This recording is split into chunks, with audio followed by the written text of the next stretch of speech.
del Génesis contra los maniqueos. Traducción, López y Yeruelo. Osa libro y capítulo y la defensa de la ley antigua contra los maniqueos ha de hacerse con estilo sencillo para que pueda ser entendida por los rudos. 1.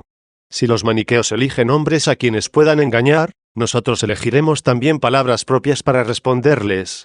Como ellos, por medio de elocuentes discursos, ponen todo ahínco en arrastrar a su error, tanto a los doctos como a los indoctos, y al prometerles la verdad intentan con todas sus fuerzas apartarlos de ella. Yo con palabra sencilla y desprovista de adorno literario, pero que entraña verdades patentes, pondré al descubierto su vanidad.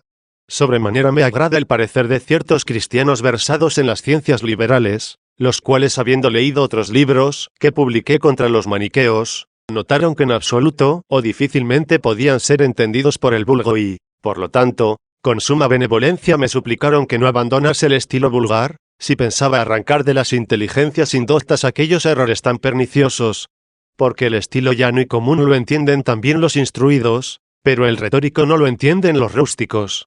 2. Acostumbran los maniqueos vituperar las escrituras del Antiguo Testamento, las cuales ignoran, y con este reproche, a los católicos débiles y niños en la fe, que no encuentran cómo responder a sus argucias, los engañan y se burlan de ellos. No hay escritura que fácilmente no pueda ser censurada cuando la manejan aquellos que no la comprenden. La divina providencia permite que haya muchos herejes con diversos errores, para que cuando nos insultan y nos preguntan cosas que ignoramos sacudamos la pereza y nos acucie el deseo de conocer las letras divinas. Por esto dice el apóstol, es necesario que haya herejías, para que entre vosotros se manifiesten los buenos. 1.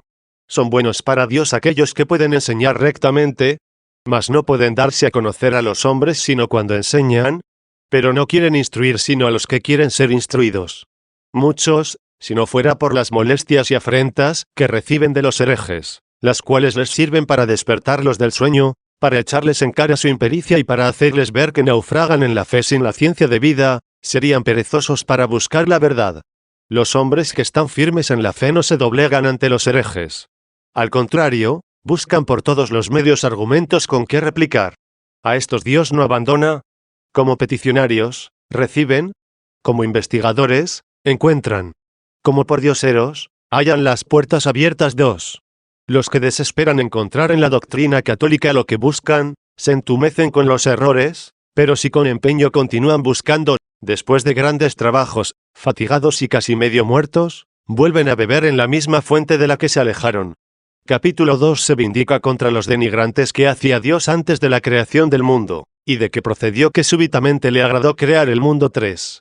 En el primer libro del Antiguo Testamento, que lleva por título Génesis, acostumbran los maniqueos censurar lo que allí está escrito, en el principio hizo Dios el cielo y la tierra. Preguntan en qué principio y si en el mismo principio del tiempo hizo Dios el cielo y la tierra. ¿Qué hacía Dios antes de crear el cielo y la tierra? ¿Qué fue lo que repentinamente le agradó para hacer lo que nunca antes había hecho en los tiempos eternos? A estos contestamos que Dios hizo el cielo y la tierra en el principio, no en el principio del tiempo, sino en Cristo, ya que el Verbo por quien fueron hechas todas las cosas, estaba en el Padre. 3. Y así, nuestro Señor Jesucristo, al ser interrogado por los judíos quién fuera Él, les respondió, el principio, el que os hable a vosotros. 4. Mas si creyéremos que en el principio del tiempo hizo Dios el cielo y la tierra, también debemos entender que antes del principio del tiempo no existía el tiempo. Dios creó el tiempo y, por consiguiente, antes de crear el tiempo no existía el tiempo. Y no podemos decir que existía algún tiempo, cuando aún Dios nada había creado. Pues, ¿de qué modo existía el tiempo que Dios no había creado, siendo como es el creador de todos los tiempos? Y si el tiempo comenzó a existir en el mismo momento que el cielo y la tierra, no podemos en modo alguno encontrar el tiempo antes de que hiciera el cielo y la tierra. Cuando se dice, ¿qué fue lo que repentinamente agradó a Dios?, se habla como si hubiera transcurrido algún otro tiempo en el que Dios no hizo nada. No podía pasar tiempo alguno que antes no hubiera hecho Dios, porque no puede ser creador de los tiempos, sino el que existe antes del tiempo. Ciertamente que los maniqueos leen, alaban y honran al apóstol San Pablo, pero, interpretando torcidamente sus epístolas, engañan a muchos. Explíquenos qué quiere decir el apóstol cuando escribe que es apóstol en orden al conocimiento de la verdad que conduce a / piedad de Dios, es esperanza de vida eterna, la que Dios, incapaz de mentir, prometió antes de los tiempos eternos 5. Estos tiempos eternos. ¿Qué tiempo pudieron tener antes de ellos? Expliquen esto y comprenderán que no entienden, cuando temerariamente intentan censurar lo que con diligencia debieron buscar. 4. Quizá no dicen qué es lo que súbitamente agradó a Dios para crear el cielo y la tierra, sino que borran la palabra súbitamente y solo dicen esto. ¿Qué es lo que agradó a Dios para crear el cielo y la tierra? Les diremos que este mundo no es coeterno con Dios, porque este mundo no es de la misma eternidad que Dios. El mundo ciertamente lo hizo Dios, y de este modo con la misma criatura que Dios creó comenzaron a existir los tiempos, y por esto se denominan tiempos eternos. Sin embargo, no son eternos los tiempos como Dios es eterno, porque Dios, fabricador de los tiempos, existe antes de los tiempos. Del mismo modo, todas las cosas que hizo Dios son extremadamente buenas, pero no con la misma bondad con que es bueno Dios. Porque las hizo y ellas fueron hechas por Él. No las engendró de su misma naturaleza para que fuesen lo que es Él, sino que las creó de la nada a fin de que, como es razonable, no fuesen iguales ni al que las hizo ni a su Hijo, por quien fueron creadas. Sí, pues, estos maniqueos insisten preguntando qué es lo que a Dios agradó para hacer el cielo y la tierra. Les responderemos, primeramente conozcan a fondo el poder de la voluntad humana, ellos que desean conocer la voluntad de Dios. Intentan escudriñar las causas de la voluntad de Dios, cuando esta voluntad es la única causa de todas las cosas que existen. Si la voluntad de Dios se fundara en alguna otra causa, esta sería antecedente a su voluntad, y creer esto es inaudito. Al que solo pregunta por qué hizo Dios el cielo y la tierra, le diré, porque quiso. La voluntad de Dios es la causa de la existencia del cielo y de la tierra, y por lo mismo la voluntad de Dios es mayor que el cielo y la tierra. Por tanto, el que interroga el por qué quiso Dios hacer el cielo y la tierra, busca una causa mayor que la voluntad de Dios, y yo le diré que nada más grande se puede encontrar. Reprima, pues, la temeridad humana su insensatez y no busque lo que no existe, no sea que no encuentre aquello que existe. Pero si alguno anhela conocer la voluntad de Dios, se haga amigo de Él. Todos se reirían de la petulancia e insensatez de aquel que desea conocer la voluntad de un hombre sin ser amigo de Él. Mas nadie se hace amigo de Dios a no ser por la pureza de las costumbres, y por aquel supremo precepto del cual dice el apóstol, el fin del mandato es la caridad, que procede de un corazón puro, de una conciencia buena y de una fe no fingida. 6. Si poseyeran esto los maniqueos no serían herejes. Capítulo 3 se defiende el vers. 2. Y se expone la invisibilidad e informidad de la tierra, y las tinieblas que envolvían al abismo. 5. De lo que a continuación se escribe en el libro del Génesis, la tierra era invisible e informe, de tal forma disputan los maniqueos, que se atreven a preguntar, ¿cómo es que Dios hizo en el principio el cielo y la tierra, si antes existía ya invisible e informe? De este modo, queriendo antes censurar que conocer las divinas escrituras, no entienden las cosas más evidentes. ¿Qué cosa puede decirse más clara que esta? En el principio hizo Dios el cielo y la tierra era invisible e informe. Es decir, en el principio hizo Dios el cielo y la tierra, y aquella misma tierra que hizo era invisible e informe antes que Dios adornase con distinción concertada, en sus lugares y tiempos, las formas de todas las cosas, y antes de que dijera hágase la luz, y el firmamento, y se junten las aguas, y aparezca la seca, y las demás cosas que en el mismo libro se exponen por orden, tan claras que hasta pueden entenderlas los niños. Todas estas cosas encierran tan grandes misterios, que quien hubiera llegado a entenderlos, o se compadecerá de la vanidad de todos estos herejes, porque son hombres, o se mofará porque son soberbios. 6. A continuación en el mismo libro se lee: las tinieblas estaban envolviendo al abismo. Los maniqueos censuran esto diciendo, luego Dios estaba envuelto en tinieblas antes de crear la luz. Verdaderamente ellos son los que están envueltos en las tinieblas de la ignorancia, y por eso no divisan la luz en la que vivía Dios antes de crear esta luz. Estos no conocen más luz que la que ven con los ojos carnales y, por tanto, de tal manera adoran este sol, que igualmente contemplamos nosotros, no solo con los animales mayores, sino también con las moscas y gusanillos, que dicen ser él una partícula de aquella luz eterna en la que mora Dios. Pero nosotros sepamos que existe otra luz en la cual Dios habita y de donde procede aquella luz, de la cual en el Evangelio se lee, es la luz verdadera que ilumina a todo hombre que viene a este mundo. 7. Mas la luz de este sol material no ilumina a todo el hombre, sino solo al cuerpo del hombre y a sus ojos mortales, a estos aventajan los del águila, Pues cuentan que miran de hito en hito el sol mucho mejor que los nuestros. Aquella otra luz no alimenta los ojos de las aves, sino los corazones limpios de los que creen en Dios y de los que, apartándose del amor de las cosas visibles y temporales, se entregan al cumplimiento de los preceptos eternos. Todos los hombres, si quieren, pueden alimentarse de ella, porque esta luz ilumina a todo hombre que viene a este mundo. Luego las tinieblas envolvían el abismo antes de ser creada esta luz material, de la cual en el mismo lugar a continuación se dice. Capítulo 4 se demuestra que las tinieblas no son en sí nada. 7. Y dijo Dios, hágase la luz. Lo dijo porque donde no hay luz hay tinieblas, no porque sean algo las tinieblas. A la ausencia de la luz llamó tinieblas. El silencio no es algo positivo, sino que llamamos silencio a la carencia de ruido. Tampoco la desnudez es algo real, sino que al cuerpo no vestido se llama desnudo. Nada es la vacuidad, mas el sitio donde no hay cuerpo alguno se dice vacío. De idéntico modo, las tinieblas no son realidad, sino que allí donde no hay luz decimos que existen tinieblas. Contestamos a los maniqueos de este modo, porque suelen decir, ¿dónde estaban, antes de crear Dios la luz, aquellas tinieblas que se cernían sobre el abismo? ¿Y quién las creó o engendró? Y si nadie las creó o engendró, ¿entonces ellas eran eternas? Dicen esto como si fuesen algo las tinieblas, y no más bien como se ha dicho, que la carencia de luz es la que recibe este nombre. Ellos, engañados con sus fábulas, creyeron que existía una progenie de tinieblas en la que, a su juicio, había cuerpos dotados de formas y almas. Por eso piensan que las tinieblas son algún ser. ¿No se dan cuenta que las tinieblas solo son percibidas cuando no vemos, al modo que se percibe el silencio cuando no oímos? Como el silencio no es nada, nada también son las tinieblas. Como a esto se te antoja decir que la generación de las tinieblas luchó contra la luz que es Dios, igualmente a algún otro demente se le puede ocurrir que la generación del silencio luchó contra la voz de Dios.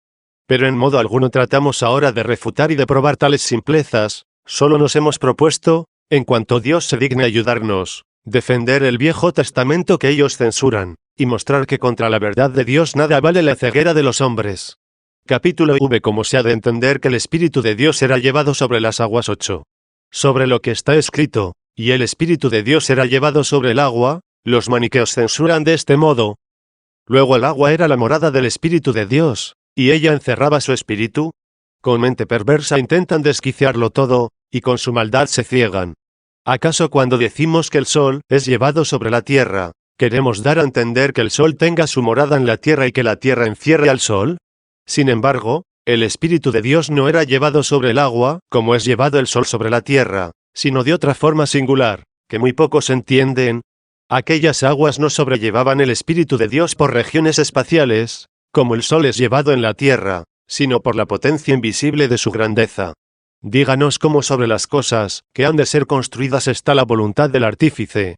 Y si no comprenden estas cosas humanas y que a diario se presentan, honran a Dios y con sencillo corazón busquen lo que no entienden, no sea que, al querer cercenar con palabras sacrílegas la verdad, que son incapaces de entender, errado el golpe, caiga sobre sus rodillas el hacha.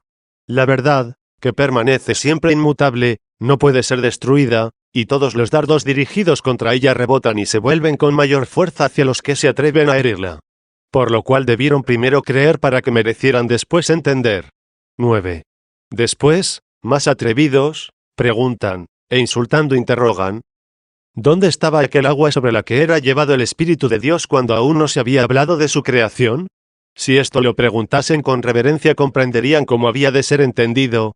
No se dio en este lugar nombre al agua para que no se entendiera que era como la actual, la que podemos ya ver y palpar, ni la tierra, que se llamó invisible y sin forma, era cual esta que puede ser vista y trabajada. Por lo que se dijo en el principio creó Dios el cielo, y la tierra se comprendió bajo el nombre de cielo y tierra toda la criatura que fabricó Dios.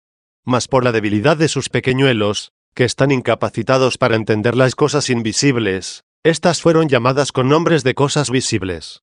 Primeramente la materia fue hecha confusa y sin forma, para que de ella más tarde se hicieran todas las cosas, que hoy están separadas y formadas. Y según creo esto llaman los griegos caos. También en otro lugar leemos que se dijo en alabanza de Dios tú que hiciste el mundo de materia informe. 8. Lo que algunos códices escriben. De materia invisible. Capítulo V. La materia informe procede de la nada y de ella todas las cosas. 10. Y, por tanto, Rectísimamente se cree que Dios hizo todas las cosas de la nada, porque si todas las criaturas fueron sacadas con sus formas particulares de esta primera materia, esta misma materia fue creada de la nada absoluta. No debemos asemejarnos a estos que niegan que el Dios omnipotente pudiera hacer algo de la nada, porque ven que los operarios y artífices no pueden fabricar cosa alguna a no ser que tengan materia para labrar. Es cierto que la madera sirve al carpintero para llevar a cabo su obra, la plata al platero, el oro al aurífice, la tierra al alfarero, y si no se sirvieran de esta materia de la cual sacan adelante la obra, nada en absoluto podían hacer, puesto que ellos no crean la materia. Cierto que el carpintero no crea la madera, sino que de ella se sirve y hace su obra, y así los demás operarios, mas no lo es menos que Dios omnipotente por ninguna cosa que él no creara podía ser ayudado para hacer lo que se le antojase. Si para hacer las cosas que deseaba le hubiese ayudado alguna que él no hubiera creado, ¿no sería omnipotente? Y creer esto último es un sacrilegio. Capítulo 7. Diversos nombres de la materia informe 11. Aquella materia informe que hizo Dios de la nada primeramente se llamó cielo y tierra, y así se dijo: en el principio creó Dios el cielo y la tierra. No porque ya lo fuera, sino porque podía llegar a serlo, puesto que el cielo, se escribe, fue hecho después.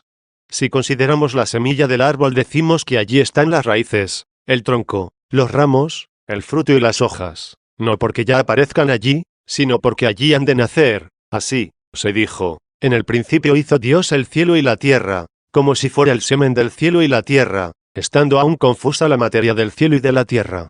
Se llamó cielo y tierra aquella materia, porque era seguro que de allí había de proceder el cielo y la tierra que vemos. Este modo de hablar lo emplea el Señor cuando dice: en adelante ya no os llamaré siervos, porque el siervo no sabe lo que hace su amo, a vosotros os llamaré amigos, porque todas las cosas que oí de mi Padre os las di a conocer a vosotros. 9. Y lo dijo, no porque lo había hecho, sino porque sin lugar a duda lo había de hacer. Ya que poco después añade: muchas cosas tengo que deciros aún, pero ahora no las podéis comprender. 10. ¿Por qué dijo, todas las cosas que oí de mi Padre os la manifesté a vosotros, si no es porque sabía que había de suceder esto? De idéntico modo pudo denominarse cielo y tierra la materia de la que aún no había hecho el cielo y la tierra. De ninguna otra cosa, fuera de ella, habían de ser hechos. En la Divina Escritura encontramos innumerables casos de estas formas de hablar, como también acontece en nuestra conversación ordinaria. Por ejemplo, cuando con toda certeza esperamos ha de suceder algo, decimos: dalo por hecho. 12. Se puede añadir otra causa por la que quiso llamar a esta materia informe tierra invisible y sin orden, y es porque entre todos los elementos que componen el mundo, la tierra parece menos hermosa que ellos. La llamó invisible por su obscuridad y desordenada por su informidad. También llamó agua la misma materia sobre la que era llevado el Espíritu de Dios, al estilo de cómo sobrelleva en la voluntad del artífice las cosas que han de ser fabricadas por la mano del hombre. Pocos pueden llegar a entender esto e ignoro si es posible, o si pueden algunos pocos exponerlo con palabras humanas. Por consiguiente, no fue un absurdo llamar agua a esta materia, porque todos los seres que en la tierra nacen, sean animales o hierbas o árboles, u otras cosas semejantes, por la humedad comienzan a formarse y nutrirse.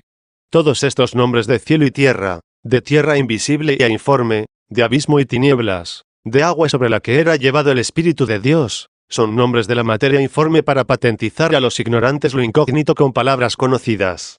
No se llamó con un solo vocablo sino con muchos, no fuera que si se usase uno solo se creyese que solamente significaba lo que únicamente entienden los hombres por él. Se llamó, pues, cielo y tierra porque de allí procedían el cielo y la tierra. Y se llamó tierra invisible e informe, y tinieblas sobre la faz del abismo, porque carecía de forma y porque no podía verse ni palparse hermosura alguna, aunque entonces hubiera existido hombre que pudiera contemplarla y tocarla. Se llamó agua, porque se ofrecía dúctil y maleable al operante para que de ella se formasen todas las cosas. Con todos estos nombres fue designada la materia invisible e informe, de la cual creó Dios el mundo. Capítulo 8. Se refuta la calumnia de los maniqueos sobre el versículo 4:13. Y dijo Dios: hágase la luz, y fue hecha la luz. Los maniqueos no suelen censurar esto, sino lo que sigue: y vio Dios que la luz era buena, pues dicen: luego Dios no conocía la luz o no conocía el bien. Oh desventurados, a quienes disgusta que a Dios agradase en sus obras. No ven a un hombre artesano, por ejemplo, a un carpintero, el cual en comparación del poder y sabiduría de Dios apenas es nada y, sin embargo, se complace en su obra mientras sierra la madera y la trabaja desbrozándola, cepillándola, enderezándola, tornándola y pulimentándola, hasta que en cuanto le es posible lleva a remate las normas del arte? ¿Acaso porque le agrada la obra que hizo se deducirá que no conocía el bien? Al contrario, lo conocía en lo íntimo de su alma, donde el mismo arte se halla en forma más bella que en las cosas plasmadas con arte. Lo que contempla el artífice interiormente es la idea que tiene del arte, lo manifiesta exteriormente en su obra, y esto es lo perfecto que agrada a su artífice.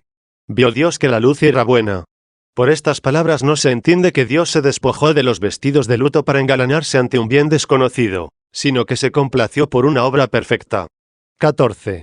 ¿Qué aspavientos no harían si se hubiera escrito se maravilló Dios de la luz porque era buena? ¿Cuántos gritos no lanzarían al aire? ¿Cuántos pleitos no emprenderían? Porque a la verdad la admiración suele nacer al contemplar cosas inesperadas. Sin embargo, estos hombres leen en el Evangelio y alaban a nuestro Señor Jesucristo que se admiró de la fe de los creyentes 11. ¿Y quién infundía en ellos la fe, sino el mismo Jesús que se admiraba de ella? Aunque otro la hubiera infundido, ¿a qué admirarse el que anteriormente la conocía? Si los maniqueos resuelven esta cuestión, entiendan que también puede resolverse aquella, y si no las resuelven, ¿por qué censuran esta y no quieren que pertenezca al acervo de sus verdades, cuando no han conocido aquella, que dicen les pertenece? Lo que admira nuestro Señor Jesucristo significa que debe ser admirado por nosotros, a quienes todavía tienen necesidad de mover así.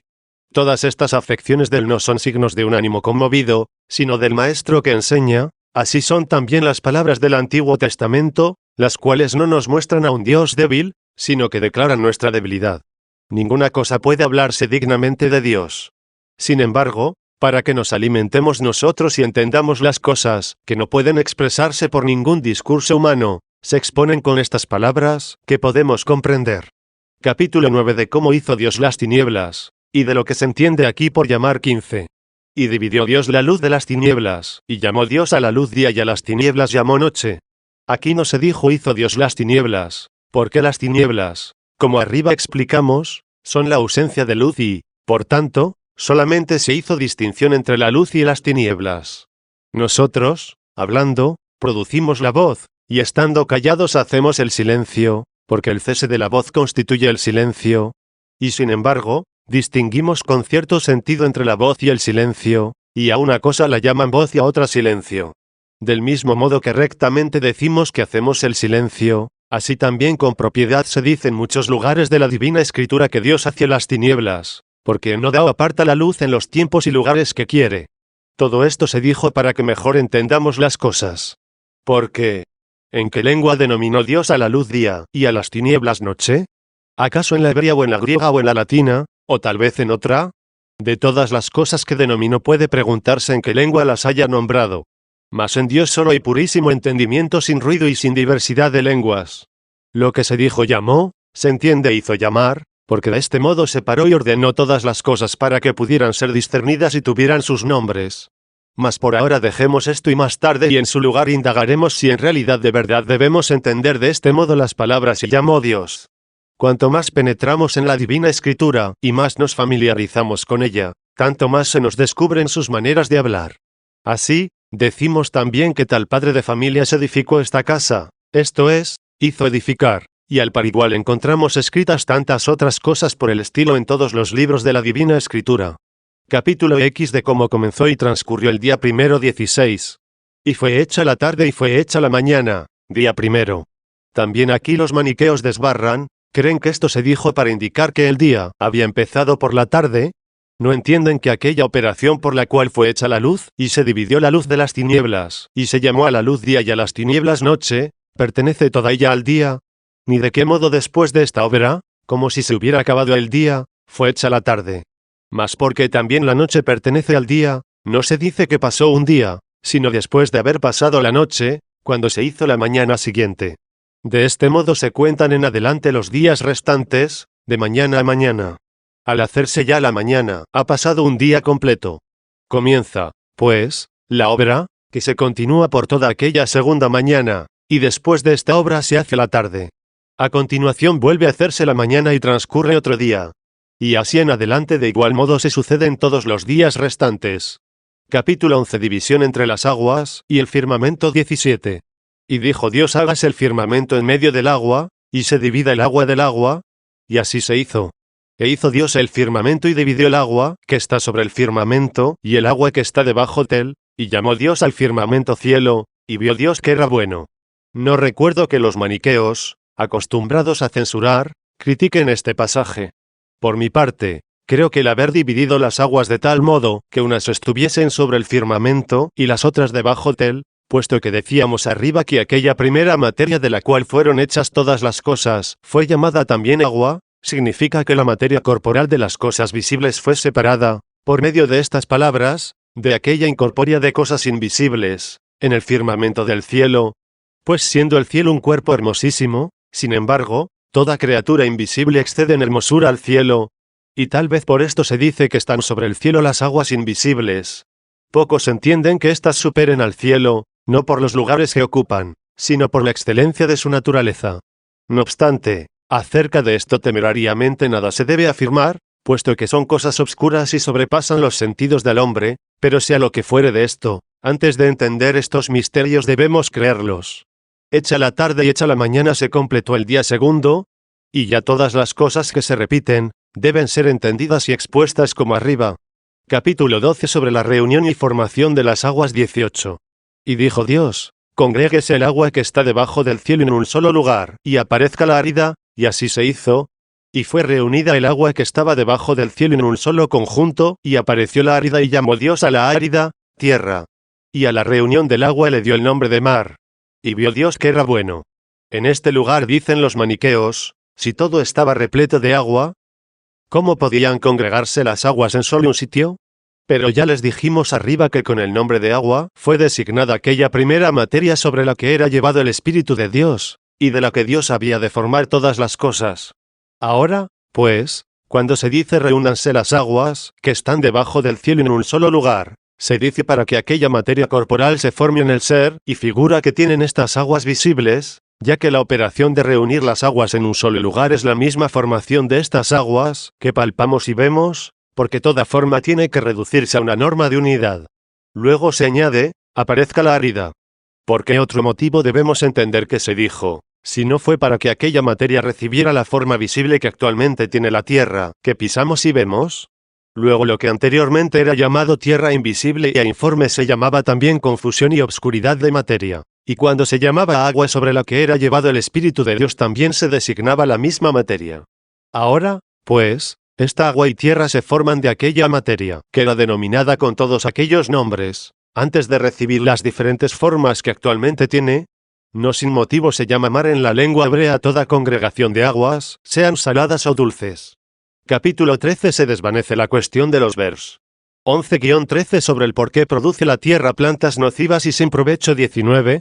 Y dijo Dios: germine la tierra hierba de alimento, que lleve semilla según especie y semejanza, y árbol fructífero que lleve fruto, y la semilla de él tenga en sí misma la semejanza de él. Y así se hizo. Y brotó la tierra hierba alimenticia llevando semilla según su especie y árbol fructífero que engendra fruto, y la semilla de él es en sí según la semejanza de él y según su género sobre la tierra. Y vio Dios que era bueno y hecha la tarde, fue hecha la mañana, día tercero 12. Aquí los maniqueos suelen decir: si Dios mandó que naciese de la tierra la hierba alimenticia y los árboles frutales, ¿quién imperó el nacimiento de tantas hierbas espinosas y venenosas que no sirven de alimento, y tanta variedad de árboles que no tienen fruto? A los cuales se les debe responder que habló Dios de este modo para no manifestar misterio alguno a los indignos, y para no mostrar a qué figura de cosas venideras se referían estas palabras. Pues debemos decir que por el pecado del hombre la tierra fue maldita a fin de que produjese espinas, no para que ella sintiese las penas, pues no tiene sentidos, sino para que colocase en todo momento ante los ojos del hombre el crimen de su pecado, y, por lo tanto, urgiese al hombre en todo tiempo la aversión que debía tener al pecado y el regreso al cumplimiento de los preceptos de Dios. Las hierbas venenosas fueron creadas o para pena o para prueba de los mortales, mas todo esto sucedió por causa del pecado, porque nos hicimos mortales después del pecado. Por los árboles que no llevan frutos y avise a los hombres, que entiendan cuánto deben avergonzarse de carecer del fruto de las buenas obras, estando plantados en el campo de Dios, esto es, en la iglesia, y teman no los abandone a ellos Dios, Pues ellos también en sus campos al árbol sin fruto lo dejan a un lado, y no lo cultivan. Antes del pecado del hombre no se escribió que la tierra hubiera germinado otra cosa fuera de hierba alimenticia y árboles frutales. Después del pecado es cuando vemos que nacen de la tierra muchas hierbas silvestres e infructuosas. Y esto creo que fue por la causa que hemos expuesto, porque se dice de este modo al primer hombre después de pecar: maldita será para ti la tierra en todas tus obras, envuelto en tristeza y en llanto comerás del fruto de ella todos los días de tu vida. Te germinará espinas y abrojos, y comerás el alimento de tu sembrado. Con el sudor de tu rostro comerás tu pan, hasta que vuelvas a la tierra de la cual fuiste tomado, porque eres tierra y volverás a la tierra. Capítulo 14 sobre la formación de los astros, y la división del tiempo 20. Y dijo Dios: háganse los astros en el firmamento del cielo de tal modo, que iluminen la tierra y dividan el día y la noche, y sean señales de los tiempos, de los días y de los años, y brillen en el firmamento del cielo de forma que iluminen la tierra. Y así se hizo. E hizo Dios 2 luminares, uno grande y otro pequeño, el luminar mayor para comienzo del día, y el luminar menor para comienzo de la noche, y las estrellas. Y colocó Dios estos astros en el firmamento del cielo para que brillen sobre la tierra, y presidan el día y la noche, y dividan el día y la noche. Y vio Dios que eran buenos, y fue hecha la tarde y fue hecha la mañana, día cuarto. Aquí, ante todo, preguntan los maniqueos: ¿cómo es que en el día cuarto fueron creados los astros, es decir, el sol, la luna y las estrellas? ¿Cómo pudieron existir los 3 días anteriores sin el sol? Pues vemos ahora que con el nacimiento y el ocaso del sol se constituye el día, mientras vuelve desde la otra parte del mundo al oriente. A los cuales responderemos, que pudo suceder que los 3 días anteriores duraran cada uno tanto tiempo cuanto tarda el sol en dar la vuelta a la tierra desde que parte del oriente y regresa otra vez al oriente. Como muy bien pudieran percibir este espacio y prolongación de tiempo los hombres, si habitaran en cuevas, desde las que no puede divisarse la salida y puesta del sol, también se comprende que hubiera podido, aun antes de haber sido creado el sol, transcurrir este mismo intervalo de tiempo, y la misma demora pudiera ser contada para cada jornada, en aquellos 3 días. Les responderíamos esto que yo he dicho, si no estuviese en contradicción con lo que allí se escribe: y fue hecha la tarde y fue hecha la mañana, pues ahora vemos que no puede ejecutarse sin el movimiento del sol. Solo nos queda, pues, que entendamos que en aquel espacio de tiempo, hasta el día cuarto, se llamó de este modo a las divisiones de las obras de Dios: tarde, por el paso de la obra terminada, y mañana, por el principio de la obra futura, tomando la semejanza de las obras humanas, ya que la mayoría de ellas se inician por la mañana y se terminan por la tarde, pues la Divina Escritura tiene la costumbre de acomodar las palabras de las cosas humanas a las cosas divinas. 21. También preguntan por qué se dijo de las estrellas, y sean en señales y en tiempos. Pues, ¿acaso, dicen, pudieron existir aquellos 3 días sin tiempos?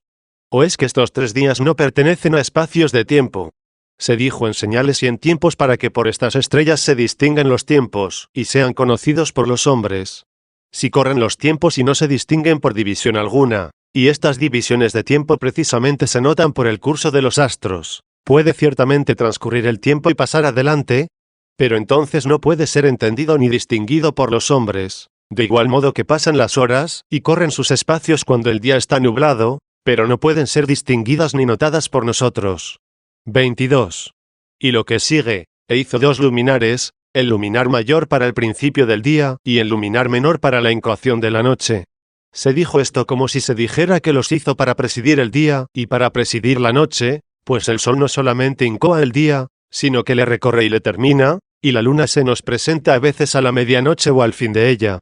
Si aquellas noches en las cuales se hace esto no son incoadas por la luna, ¿de qué modo, preguntamos, se hizo para incoar la noche? Mas si por incoación entendemos principios, y por principio presidencia, es evidente que durante el día el sol tiene su presidencia, y la luna la tiene durante la noche. En la noche aparecen también las estrellas, pero la luna a todas ellas las supera con su resplandor, y por esto rectísimamente se dice que es el caudillo de ellas. 23. Después se dijo: y dividan el día y la noche. ¿Puede reprocharse aquí algo, diciendo: ¿de qué modo ya antes Dios había dividido el día y la noche, si esto en el día cuarto lo hacen los astros? Se dijo esto aquí: dividan el día y la noche, como si se dijera: de tal forma se dividan entre ellos el día y la noche, que el día se entregue al sol, y la noche a la luna y a los demás astros. Estos dos luminares ya habían sido separados entre sí, pero no entre los astros, de modo que ya fuese conocido por los hombres el número de las estrellas, y cuáles apareciesen de día y cuáles de noche. Capítulo 15. Bajo el nombre de agua, está comprendido el aire nebuloso 24. Y dijo Dios, produzcan las aguas reptiles vivientes y aves, que vuelen sobre la tierra y debajo del firmamento del cielo, y así se hizo, e hizo Dios grandes peces y toda vida de animal y reptil, la que produjeron las aguas según el género de cada uno y toda clase de aves aladas según la especie de cada una. Y vio Dios que eran buenos, y Dios los bendijo diciendo, creced y multiplicaos y llenad las aguas del mar, y las aves se multipliquen sobre la tierra. Y hecha la tarde, fue hecha la mañana, día quinto. Aquí acostumbran los maniqueos a censurar preguntando o más bien reprochando, ¿por qué se escribió que los animales, no solo los que viven en el agua, sino también los que en el aire vuelan, y todas las aves que tienen plumas, nacieron del agua? Sepan todos los que estas cosas discuten que este aire nebuloso y húmedo en el que vuelan las aves suele contarse entre las aguas por hombres doctísimos que estudiaron con suma diligencia estas cosas, porque se engrosa y se hace más denso con las exhalaciones y los vapores del mar y de la tierra, y en cierto modo se alimenta de esta misma humedad para que pueda soportar el vuelo de las aves. Por esto vemos que en las noches serenas cae el rocío, cuyas gotas encontramos al amanecer en la hierba. Del monte aquel de Macedonia que se llama Olimpo se dice que es de tal altura, que en su cumbre ni se siente el viento, ni se congregan las nubes, porque excede en altura a todo este aire húmedo en el que vuelan las aves. Se narra también lo que ha sido divulgado por hombres, que acostumbraban todos los años a subir a la cima de dicho monte, y no sé por qué causa iban a sacrificar. Que escribían en el polvo algunas señales y al año siguiente las encontraban intactas, lo que no pudiera suceder si aquel sitio estuviera expuesto a la lluvia o al viento. Además, dicen que el enrarecimiento del aire aquel que allí hay no permite inspirar y, por lo tanto, no podían permanecer allí mucho tiempo, sino aplicaban a sus fosas nasales esponjas humedecidas con agua, con las que se proporcionaban un aire ordinario y más denso. Estos también afirmaron que en aquel lugar jamás vieron aves. Así, pues, no sin razón narra la fidelísima escritura que no solo los peces y todos los demás animales que están en el agua, sino que también las aves nacieron del agua, porque quienes nacen de las aguas del mar y de la tierra pueden por este aire volar. Capítulo 16. Porque fueron creados los animales dañinos 25. Y dijo Dios, produzca la tierra alma viviente según el género propio de cuadrúpedos, de serpientes y de bestias de la tierra, y así se hizo. E hizo Dios las bestias de la tierra según su género, y los animales que pacen según su género, y todos los reptiles según su género, y vio Dios que eran buenos. Suelen los maniqueos entablar cuestión sobre esto diciendo, ¿qué necesidad había de que hiciese Dios ya en las aguas, ya en la tierra tanta cantidad de animales, pues son innecesarios para el hombre, aún más, siendo muchos de ellos perniciosos y dignos de temerse? Cuando dicen esto no entienden de qué modo son todos ellos hermosos para su Creador y Artífice, el cual usa de todos para el gobierno universal, y a quien están sometidos con ley suprema. Si algún ignorante entrara en la oficina de un artesano, y viera allí infinidad de instrumentos, e ignorase para qué servían, siendo necio e insensato, los juzgaría superfluos. Es más, si distraído cayó en la tobera, o se hirió él mismo al usar mal de un espetón, juzgará que allí hay muchas cosas perniciosas y dañinas. Sin embargo, el artesano que conoce el uso de ellos se ríe de la ignorancia atrevida, y sin hacer caso de sus palabras insulsas prosigue el trabajo de su oficina. Y, sin embargo, son tan necios los hombres, que no atreviéndose delante de un artesano a vituperar lo que ignoran, sino que cuando ven aquellos instrumentos los juzgan necesarios y hechos para usos determinados, de este mundo que anuncia a Dios como creador y gobernador, se atreven a censurar muchas cosas, cuyas causas no ven, y en las obras y medios del omnipotente artífice quieren aparentar conocer lo que ignoran. 26. Yo claramente confieso que no sé por qué fueron creados los ratones, y las ranas o los gusanos y moscas. Sin embargo, aunque por nuestros pecados nos parezcan muchas cosas adversas, veo que todas ellas son en su género hermosas, porque no veo cuerpo o miembro de cualquier animal donde no encuentre el orden, la medida y el número, cuyas perfecciones pertenecen a la unidad armónica que todas las cosas poseen. Yo no entiendo de dónde proceden todas las cosas, que tienen su fundamento en la misma grandeza inconmutable y eterna de Dios, si no es por la suma medida, número y orden. Si estos charlatanes e ineptos pensasen detenidamente esto, no nos aburrirían. Considerando tantas hermosuras pequeñas y grandes, alabarían al Dios artífice por todos los rincones del mundo. Y puesto que al contemplar estas cosas jamás la razón en parte alguna se daña, como quizá alguna vez se perjudique el sentido carnal, no lo atribuyan a imperfección de las mismas cosas, sino a la condición de nuestra mortalidad. Cierto, todos los animales son para nosotros o perniciosos o superfluos o útiles. En contra de los útiles nada tienen los maniqueos que decir. De los perniciosos diremos que o nos castigan o nos inquietan o nos atemorizan para que no amemos esta vida sujeta a tantos peligros y trabajos, sino la otra mejor donde reina la suma dicha, la cual alcanzaremos con los merecimientos de nuestra piedad. De los superfluos, ¿a qué ocuparnos de ellos? Si te desagrada lo que no es útil, te agrade lo que no es pernicioso.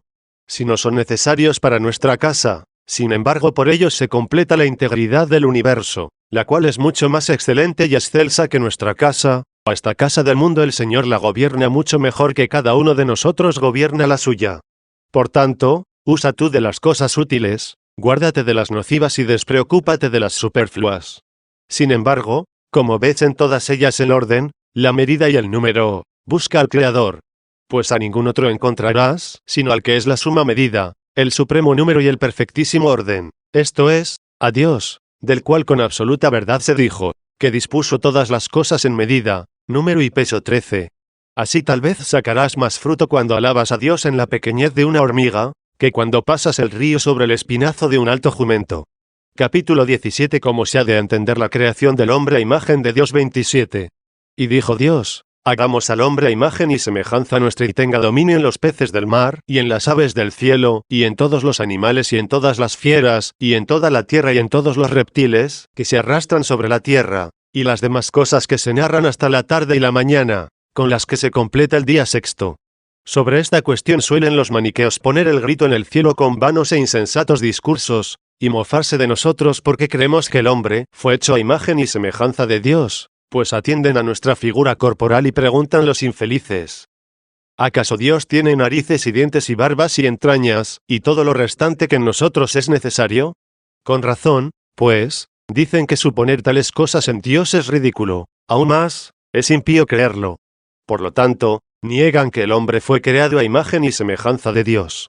A los cuales responderemos que, cuando Dios quiere hacerse comprensible a los niños que le escuchan, se mencionan estos miembros en la Divina Escritura, no solo en los libros del Antiguo Testamento sino también en los del Nuevo, pues en ellos se habla de los ojos de Dios, de sus oídos, de sus labios y sus pies, y se anuncia que el Hijo se sienta a la diestra de Dios Padre, y el mismo Señor dice, no jures por el cielo porque es el asiento de Dios, ni por la tierra porque es el escabel de sus pies. 14. Y también dice de sí mismo que con el dedo de Dios arrojaba los demonios. 15. Mas todos los que espiritualmente calaron el sentido de la Divina Escritura comprendieron que por estos nombres no se han de entender los miembros corporales, sino las potencias espirituales, como cuando habla el apóstol del yelmo, o del escudo, o de la espada. 16. O de otras muchas cosas parecidas. En primer lugar se ha de decir a estos herejes, que con sumo descaro calumnian tales palabras del Antiguo Testamento, pues observan que también las mismas se usan en el Nuevo, pero quizá no las vean porque cuando disputan se ciegan. 28. Mas sepan que en la Iglesia Católica los fieles devotos no creen que Dios está definido por forma corporal.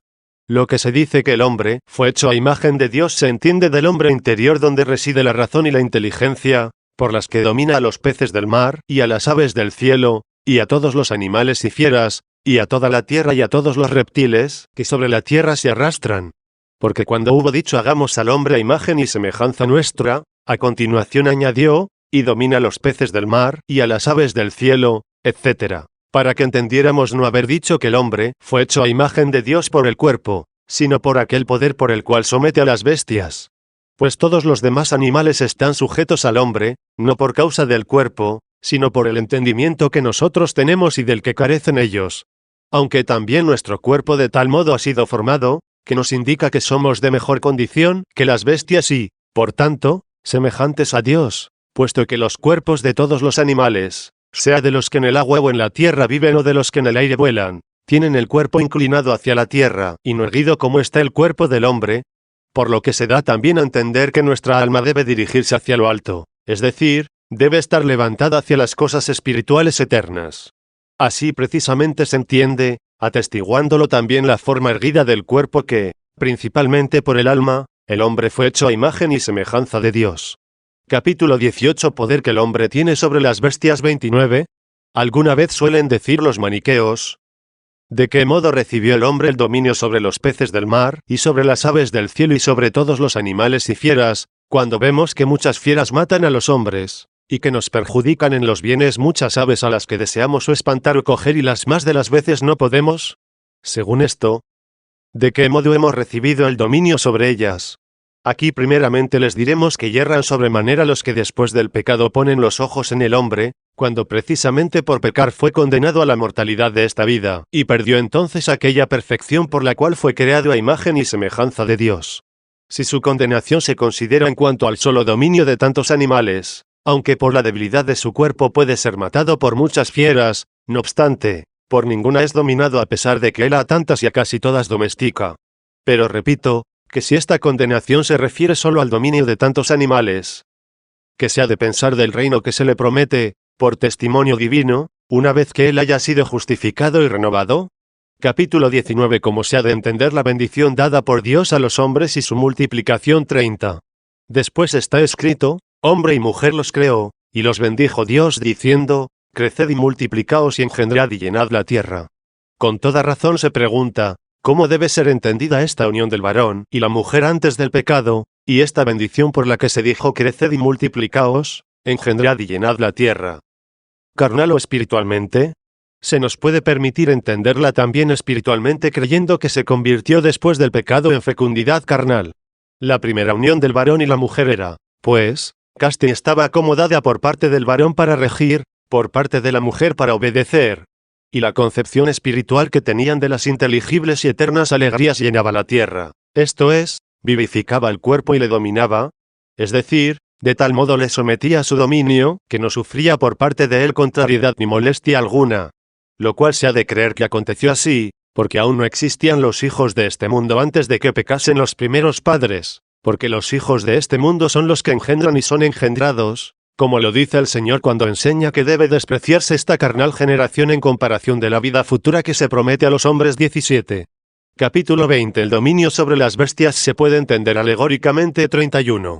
Y lo que a nuestros primeros padres se dijo, dominad a los peces del mar, y a las aves del cielo y a todos los reptiles, que se arrastran por la tierra, dejando a un lado el entendimiento, por el cual es evidente que el hombre domina a todos los animales, puede también rectamente entenderse en sentido espiritual. De tal modo que todos los movimientos y afecciones del alma, que tenemos semejantes a estos animales los tengamos sometidos y los dominemos por la templanza y la modestia. Cuando estos movimientos no están regulados, estallan y se convierten en abominables costumbres, y nos arrastran por diversos y perniciosos deleites y nos hacen semejantes a las bestias. Mas cuando son regulados y sometidos, se aquietan por completo y viven en armonía con nosotros. ¿No son, pues, los movimientos de nuestra alma ajenos a nosotros? Se alimentan aún también con nosotros con el conocimiento de los sanos principios, y de las buenas costumbres y de la vida eterna. Cosas que vienen a ser como hierbas, que llevan semilla y como árboles cargados de fruto y como plantas frondosas repletas de vida. Y esta es la vida feliz y apacible del hombre, cuando todos sus movimientos concuerdan con la razón y la verdad, y en entonces se llaman gozos y amores santos, castos y buenos. Mas si no se conforman, al comportarse con negligencia disipan y desgarran el alma, y hacen la vida infeliz, y se llaman entonces perturbaciones, lujurias y concupiscencias perversas, sobre las cuales ya el apóstol mandó que las sacrifiquemos en nosotros con el esfuerzo mayor que podamos hasta que la muerte sea vencida y transformada en victoria. 18. Porque dice el apóstol, los que son de Jesucristo crucificaron su carne con todos sus movimientos y concupiscencias. 19. Sobre esto, a todo hombre se debe advertir que estas cosas no se deben entender carnalmente, porque las hierbas verdes y los árboles frutales se ofrecen en el Génesis para servir de alimento a todo género de bestias, y a todas las aves y a todos los reptiles. Y, sin embargo, vemos que los leones, los gavilanes, las águilas y los milanos no se alimentan a no ser de carnes y con la muerte de otros animales, lo que creo también de no pocas serpientes que viven en lugares arenosos y desiertos donde ni hierba ni árboles nacen. Capítulo 21. ¿Por qué se dice que las cosas creadas eran en gran manera buenas? 32. Tampoco debemos pasar por alto lo que se dijo, y vio Dios que eran en gran manera buenas todas las cosas que hizo, siendo así que hablando de cada una en particular decía tan solo vio Dios que era bueno. Cuando hablaba de todas era poco decir buenas, Y por eso añadió sobremanera, porque si, cuando una por una se consideran las obras de Dios por los hombres prudentes, se halla que todas están formadas, cada una en su género, con apropiadas medidas, números exactos y orden espléndido, cuánto más lo estarán todas juntas, esto es, el mismo universo que se constituye con la reunión de cada una en un todo. Toda hermosura que consta de partes es mucho más laudable en el todo que en la parte, como acontece en el cuerpo del hombre.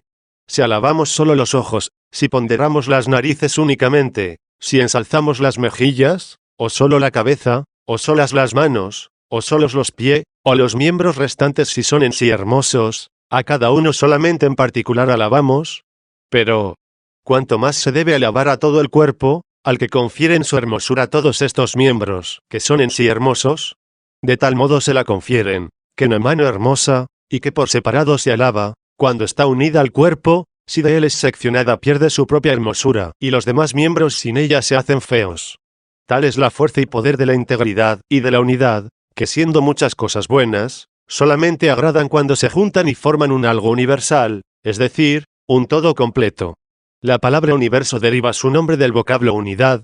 Si lo hubieran ponderado los maniqueos, alabarían a Dios, autor y creador del universo, y lo que a ellos por nuestra condición de mortales les ofende en parte, lo reintegrarían a la universal hermosura y verían que Dios hizo todas las cosas no solo buenas, sino en excelsa manera buenas. Como acontece en un discurso florido y compuesto conforme a todas las reglas del arte, pues si solo examinamos cada una de las sílabas, o también cada una de las letras, que al pronunciarse inmediatamente pasaron, no encontramos en él nada que deleite y que sea laudable, porque todo aquel discurso es hermoso no por las letras o sílabas, sino por todas sus partes. Capítulo 22. El descanso del séptimo día entendido alegóricamente 33. Pasemos ahora a tratar sobre aquello de que los maniqueos suelen con mayor desvergüenza que impericia burlarse, y es sobre lo que está escrito, que Dios, terminada la creación del cielo y de la tierra, y de todas las cosas que hizo, descansó el séptimo día de todas sus obras y bendijo el día séptimo, y lo santificó porque descansó de sus obras. Dicen, pues, ¿qué necesidad tenía Dios de descanso? ¿Acaso se había fatigado y cansado por las obras de los 6 días? Y aducen aquí el testimonio del Señor, que dice, mi Padre hasta el presente trabaja 20, y con eso engañan a muchos ignorantes a quienes intentan persuadir que la nueva ley se opone a la antigua. Pero del mismo modo que aquellos a quienes el Señor dice mi Padre hasta ahora obra, entendían carnalmente el descanso de Dios, y observando carnalmente el sábado no entendían qué simbolizaba la significación de aquel día, así también estos, aunque con deseo diverso, no entienden el secreto o misterio del sábado, ni aquellos observando carnalmente, ni estos carnalmente maldiciendo, conocieron el sábado, se dirijan unos y otros a Cristo, como dice el apóstol 21, para que les descorra el velo, puesto que el velo se corre cuando habiendo quitado el velo de las semejanzas y alegorías se manifiesta en todo su esplendor la verdad, a fin de que pueda ser vista. 34. Primeramente tenemos que advertir y conocer la norma de este modo de hablar que se emplea en muchos lugares de la Sagrada Escritura. ¿Qué otra cosa significa lo que se dice, que Dios descansó de todas sus obras, las que hizo en gran manera buenas, si no es nuestro descanso, el cual nos dará de todos nuestros trabajos, si nosotros también hubiéramos hecho obras marcadas con el sello de Dios? Según la misma forma de hablar dice el apóstol, ¿qué cosa hemos de impetrar que nos convenga? No lo sabemos, mas el mismo Espíritu pide por nosotros con gemidos inenarrables 22.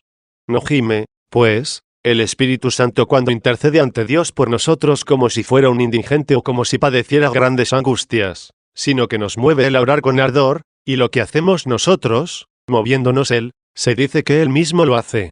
De igual modo se escribe aquello, os tienta el Señor Dios vuestro para saber si le amáis 23. Ciertamente, no es para conocer si le amamos porque para Él nada es oculto, sino que permite que seamos tentados para hacernos conocer lo que hemos progresado en su amor. Según esta forma de hablar dice también nuestro Señor, que no sabe el día y la hora del fin del mundo 24. ¿Qué puede haber que no sepa Él? Mas porque esto lo ocultaba útilmente a sus discípulos, dijo que Él lo ignoraba, porque ocultándolo los hacía ignorantes a ellos. Conforme a esta figura también dijo, que solo el Padre conocía este día, porque se lo había hecho saber a su mismo Hijo. Basados en estas locuciones figuradas los que conocieron este modo de hablar alegórico, sin dificultad alguna resuelven muchas cuestiones de la Divina Escritura. Tales locuciones abundan también en la costumbre ordinaria de hablar, Por ejemplo, cuando decimos que está alegre el día, ¿lo decimos porque lo hemos pasado alegre nosotros? Decimos que el frío está perezoso, porque con él somos perezosos nosotros. Decimos también fosa ciega, porque no la vemos. Decimos lengua pulida, porque las palabras escogidas la hacen así. Y, por último, decimos que el tiempo está sereno y exento de intemperie porque en él carecemos nosotros de toda molestia. Se dijo, pues, que Dios descansó de todas sus obras, las que fueron sobremanera buenas, porque en él descansaremos nosotros de todos nuestros trabajos si obrásemos bien, y porque además también nuestras mismas buenas obras deben de ser atribuidas a él, que nos llama, que nos muestra el camino de la verdad, que nos solicita el querer y que nos suministra fuerzas para cumplir lo que manda. Capítulo 23. Los 7 días de la creación se comparan con las 7 edades del mundo. 35. Considero que debemos estudiar con el mayor interés y cuidado, porque al séptimo día se le atribuye este descanso, pues veo en todas estas palabras de la Divina Escritura como 6 edades del mundo llenas de fatigas y penas y como determinadas con sus límites fijos, desembocando en una séptima en la que se espera el descanso, y que estas edades tienen una semejanza con estos 6 días en los que se hicieron todas las cosas, que narra la Divina Escritura haber hecho Dios. Porque los albores del género humano en los que comenzó a gozar de esta luz de vida, bien pueden ser comparados con el primer día en el cual Dios hizo la luz. Esta edad puede señalarse como la infancia del mismo mundo, al que debemos considerar como si fuera un hombre por la proporción de grandeza. Todo hombre cuando primeramente nace y crece, la primera edad de él la constituye su infancia. Esta se extiende desde Adán hasta Noé, con 10 generaciones, siendo como la tarde de este día el diluvio, porque también nuestra infancia desaparece como en la negación del olvido. 36. Y comienza la segunda edad, que es como la puericia, con la mañana de los tiempos de Noé y se extiende esta edad, con otras 10 generaciones, hasta los días de Abraham, y perfectamente es comparada con el día segundo en el que se creó el firmamento entre el agua y el agua, porque el arca en la que estaba Noé con sus familiares era el firmamento entre las aguas inferiores, sobre las cuales flotaba, y entre las superiores con las que se mojaba. Esta edad no desapareció con el diluvio, porque nuestra puericia tampoco se extingue con el olvido de la memoria, pues recordamos haber sido niños, mas no haber sido infantes. La tarde de ella es la confusión de las lenguas entre los que construían la torre.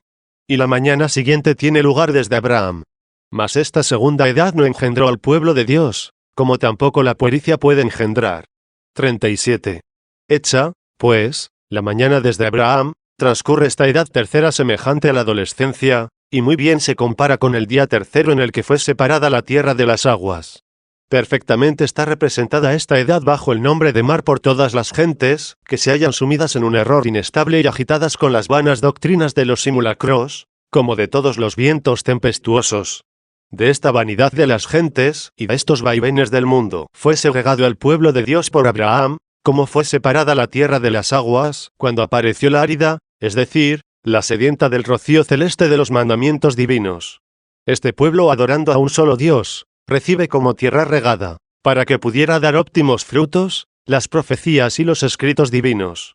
Tal edad pudo ya engendrar al pueblo de Dios, porque la tercera edad, esto es, la adolescencia puede también engendrar, y por esto se le dijo a Abraham, te constituí en padre de muchas gentes, te aumentaré en gran manera, y te pondré por jefe de pueblos y nacerán reyes de ti y estableceré mi testamento entre mí y entre ti, y entre tu linaje que ha de seguir después de ti en sus generaciones, testamento eterno de ser yo tu Dios, y de la estirpe que ha de seguirle, y te daré a ti y a tu descendencia después de ti la tierra que habitas, toda la tierra de Canaán en posesión eterna, y seré para ellos su Dios. 25. Esta edad se prolonga desde Abraham hasta David, con 14 generaciones. La tarde de ella la constituyen los pecados del pueblo con los que traspasaban los mandamientos divinos, y se extiende hasta la malicia del pésimo rey Saúl. 38. Desde aquí comienza la mañana con el reino de David. Esta edad es semejante a la juventud. A la verdad, la juventud sobresale entre todas las edades, y ella es el fundamento insigne, el centro cardinal de todas las edades y, por lo tanto, magníficamente se compara al cuarto día en el que fueron creados los astros en el firmamento del cielo. ¿Qué cosa puede simbolizar más evidentemente el esplendor de un reino que el brillo del sol? En el fulgor de la luna está representado el pueblo obediente al reino, y las estrellas príncipes de la sinagoga simbolizan a la misma sinagoga. Y todas estas cosas se hallan radicadas en la estabilidad del reino, como en el firmamento. La tarde de esta edad son los pecados de los reyes por los que aquel pueblo mereció vivir en cautiverio y quedar sometido a servidumbre. 39. La transmigración a Babilonia constituye la mañana de la quinta edad, cuando el pueblo fue colocado en un destierro benigno y en un ocio pasajero. Esta edad se prolonga hasta la venida de nuestro Señor Jesucristo, y comprende el descenso de la juventud hasta la vejez. No es, pues, todavía senectud, pero tampoco es ya juventud. Es la propia de los provectos a la que los griegos llaman presbiten, y que nosotros decimos edad madura o probidad. Los griegos al anciano no le dicen presbites, hombre de edad madura, sino gerón, viejo. Y, ciertamente, de igual modo esta edad en el pueblo judío se va encorvando y quebrantando desde la firmeza del reino, como el hombre a partir de la juventud se va haciendo viejo. Perfectamente se compara esta edad con aquel día quinto en el que fueron hechos en las aguas los animales y aves del cielo, después que aquellos hombres empezaron a vivir, como en un mar entre las gentes, y a tener como las aves morada incierta e inestable. Aún más, allí también había peces grandes, es decir, aquellos grandes hombres que pudieron dominar mejor las borrascas del siglo, que servir en el destierro, puesto que no doblegaron sus conciencias por terror alguno a prestar culto a los ídolos.